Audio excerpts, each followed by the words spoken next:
It's now day 26 and we have emerald. At first I was going to do a peacock's head because I thought that they were this color, but actually I did some searching and got some references. And their heads are more blue than this.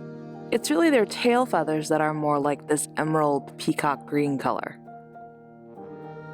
Also, I just did a bird a couple of days ago and I feel like, similarly to cute girls, if I let myself, I'd probably do a bird every day in lieu of being able to draw people every day.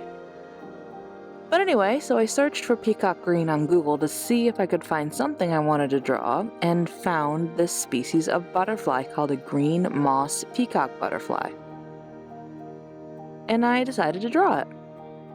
I have no idea why. Full disclosure, I absolutely hate butterflies.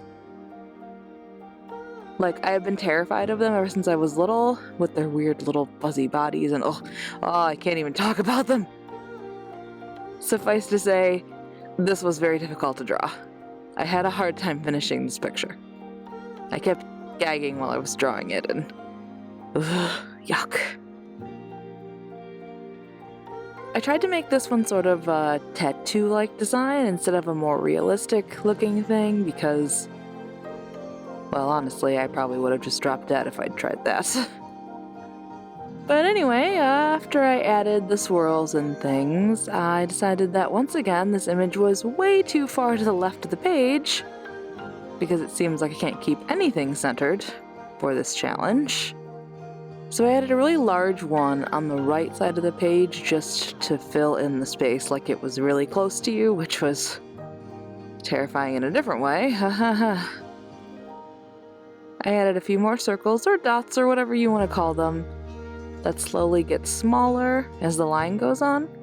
I do this a lot on my nails actually, just to add a little more embellishment to designs.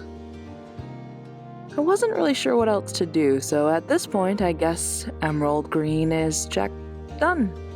See you tomorrow for the next one.